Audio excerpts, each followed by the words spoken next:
dooramayno mana dooran doone dooramayno mana dooran doone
السلام عليكم ورحمة الصوماليين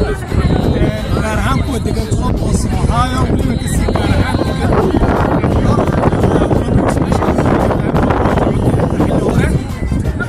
dad Soomaalida fara badan ayaa soo baxay sida arkaysan hawadu runtii aad iyo aad ayay u macaan tahay ujeedka la isugu yimid halkan waxaa weeye inaan runtii codayno waayo awoodda aanu leenahay wada ahaan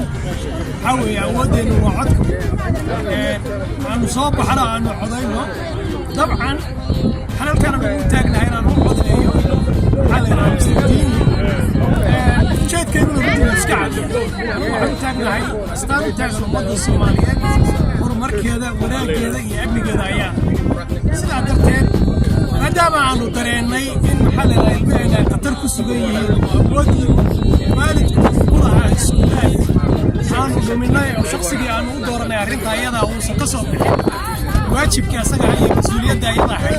ما دام أنو عضنا هاي برينا أنو فيرنا عد كلا أنو كفيرنا كنا كصاب بحكة المسؤولية داس مركب مستر ديني سان كل أنو قفان برينا أنو عضنا يوم والدين تصومالين على حي أنو عضنا عواد والد كنا كشخ يسكول كتصابه كعد بين يسكول بحر معلميته أبوه ما أنا معي كمان هنا السياح واردك عيال سووا عشان الدين شري إلى أنا رالك كيهين يمكن إن دولة سياح هذا لك معي مريسا كمان أنا سكول توقف لينا نوجان كي وأنا أقول كلنا كريم وأنا نقولين هنا عايز شري وجاري كرو تسكول هو جاري كرو وعان مركع عند فكر كاستا غيرسن طبعا عطفي قبصين بس يعني أودي نوبوش العلمين نوبة بارسنا دينتي نوبة بارسنا مصابحنا أنا مسلم عك الدين هذه يدري السلام عليكم السلام عليكم ورحمة الله وبركاته. Basically free على أوريجين. freestyle. ماسكة هذه. السلام عليكم ورحمة الله وبركاته. خيار الشرف له والسلامتين وأنت ومال الجماعة ومال المركز مبارك. السلام تأكد waxaan doonayaa inaan ogeysiiyo shacabka Soomaaliyeed degan degmada saddexaad ee Ohio inay soo baxaan inay codeeyaan codeyntii way socotaa maanta oo Jimcaha waxay ku egtahay 5 PM waxaa la furay 8 AM Mondaydan insha Allah soo laaban doonaa iyadana waxaa la furi doonaa 8 AM waxaana la xiri doonaa 5 PM weekendiyada way soo socdaan marka fadlan soo baxa codeeya make sure inaad difaacdaan codeysaan difaaca ubadkiina make sure inaad difaacdaan dhallinyaradina markay noqoto gun violence hadday noqoto maxaa la yidhahdaa housingka affordable housingka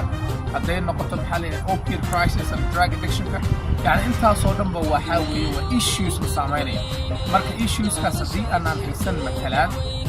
inagu matasha degmadan ama gobolkan waxaan nahay marka dadaan matalaan lahayn oo laga samaysto marka inaan ubadkeeda difaacno inaan maxaa la yidhahdaa issues ka concern garaya degmadan hadday noqoto infrastructure hadday noqoto healthcare hadday noqoto drug addiction hadday noqoto maxaa la yidhahdaa housing issues waxaasoo dhanba dadkii inaan miiska ka muuqano. You either have to be at the table or you're basically